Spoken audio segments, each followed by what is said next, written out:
Here's how to install the latest iOS 27 on your iPhone in less than 2 minutes. First, open any browser such as Safari on your iPhone. Use the search bar at the top and search for appledeveloper.com.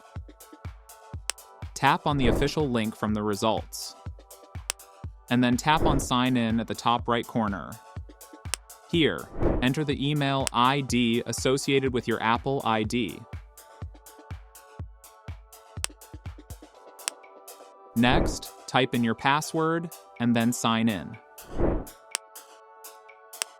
It will send you the two-factor authentication code. Just enter it. Now exit the browser and open the Settings app on the device. Scroll down just a bit and tap on the General option. Here, tap on Software Update. If you select the beta updates at the top, you will see the iOS 27 Developer Beta Update. Tap on it. Now go back and tap on the Update Now button. If prompted, enter your phone's passcode. This will begin downloading and installation of the iOS 27 Beta Update on your iPhone. Once the installation completes, unlock your iPhone.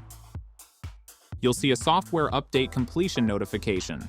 Tap on Continue, and then tap on Get Started in the welcome screen. You can confirm iOS 27 by checking it from the Settings app. And that's it. Subscribe for more iOS 27 updates.